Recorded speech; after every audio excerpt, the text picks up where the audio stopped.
Bonjour, bienvenue sur Sensation Normandie.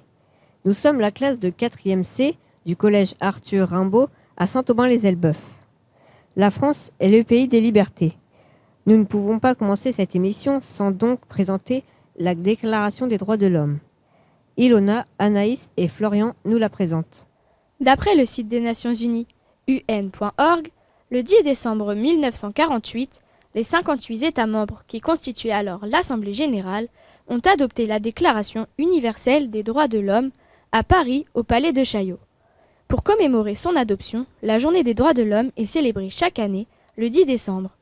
Ce document fondateur, traduit dans plus de 500 langues, continue d'être pour chacun d'entre nous une source d'inspiration pour promouvoir l'exercice universel des droits de l'homme.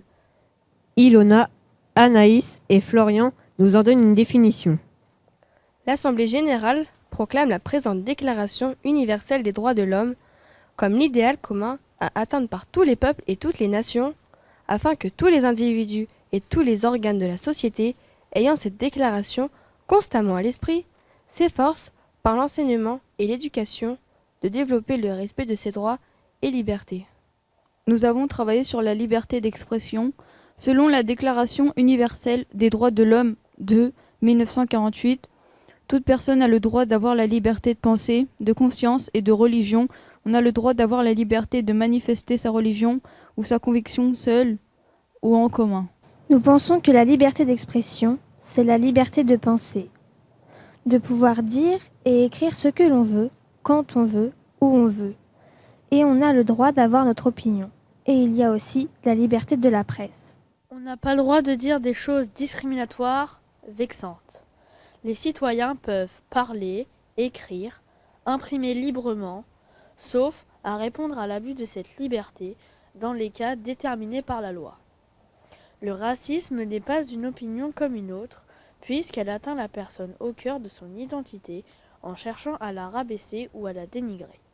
Dans différents pays, les libertés d'expression ne sont pas les mêmes qu'en France.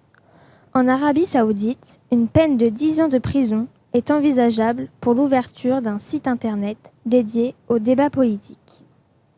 Pourquoi dit-on que la France est le pays des droits de l'homme ? La liberté de se marier signifie que nous avons le droit de nous marier, de nous remarier avec celui ou celle qu'on veut. Nous avons le droit de nous marier à l'âge nubile.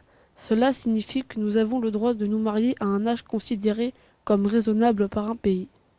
C'est la Déclaration universelle des droits de l'homme et son article 16 qui prévoit qu'à partir de l'âge nubile, l'homme et la femme, sans aucune restriction quant à la race, la nationalité ou la religion, ont le droit de se marier et de fonder une famille.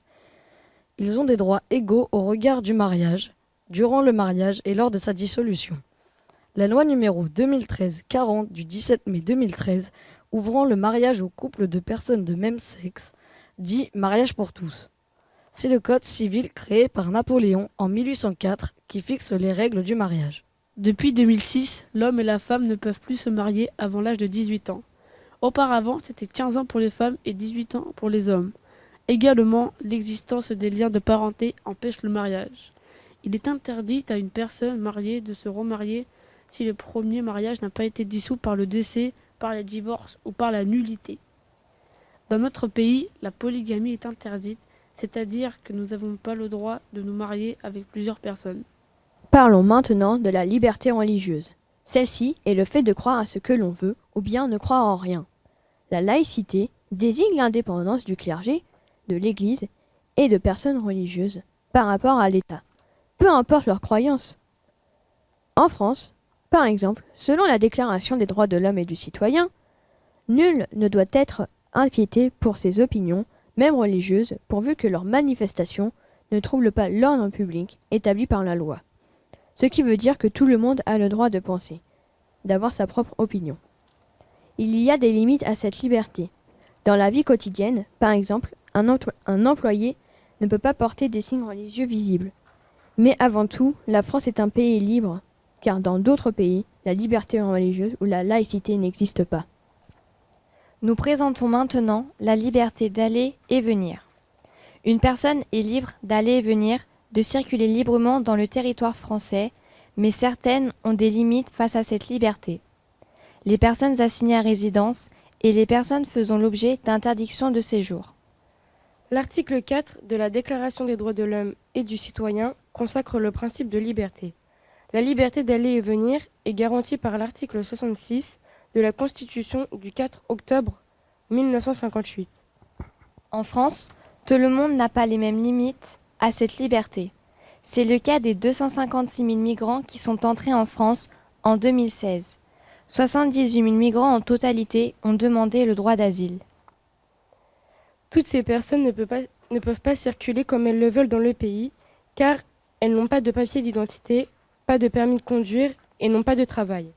Abordons pour suivre le droit de vote ou droit de suffrage est le droit accordé à un citoyen d'un État pour lui permettre de voter, c'est-à-dire d'exprimer sa volonté lors d'un vote. Depuis 1848, le suffrage est universel et masculin. En France, c'est-à-dire que tout le monde peut voter. Les femmes doivent attendre 1944 pour obtenir ce droit. C'est l'article 3 de la Constitution française qui reconnaît ce droit au peuple. La souveraineté nationale appartient au peuple, qui l'exerce par ses représentants et par la voie du référendum. Nous cherchons des limites à la liberté sur laquelle nous travaillons. Pour voter, il faut être majeur, avoir 18 ans, avoir une carte électorale, être français. Cette obligation est ancienne en Belgique puisqu'elle a été mise en place en 1893. C'est aussi dès 1924 que le vote obligatoire a été instauré en Australie pour les élections nationales qui, sans excuse valable, s'accompagnent d'une sanction pénale. Amende de 28 à 55 euros la première fois et de 138 euros si récidive. Poursuivre, passons à la liberté d'association. C'est former ou rejoindre un groupe de personnes défendant une même cause, groupement ou réunion dans un but ou intérêt commun, comme SOS Racisme, Action contre la faim, SOS Amitié, etc. La loi qui autorise cette liberté, c'est la loi du 1er juillet 1901, relative au contrat d'association. C'est une réunion où deux ou plusieurs personnes mettent en commun d'une façon permanente leur connaissance ou leur activité dans un but autre que de gagner de l'argent. Nous pouvons le faire librement sans demander d'autorisation. Une des limites à cette liberté consiste à garantir la sécurité nationale, l'atteinte à la forme républicaine du gouvernement. Les autres limites sont la sécurité publique, la prévention du crime, la protection de la santé, de la morale et de la protection de la réputation des autres. En 1950, il se crée 5000 associations par an. Ce nombre double ensuite tous les 10 ans pour atteindre 20 000 par an en 1992. Puis 70 000 par an depuis les années 2010. En 2017, il existe plus de 1,3 million d'associations actives. Merci de votre écoute. Merci au CRED 76, contrat de réussite départementale, qui nous a permis de réaliser ce projet. Nous remercions également M. Houssin, proviseur du collège, et Mme Beaucousin, la responsable du CDI. Vous pouvez nous réécouter en podcast sur le site radiosensation.fr. Zone Normandie, rubrique émission. Au revoir et à bientôt sur Sensation Normandie.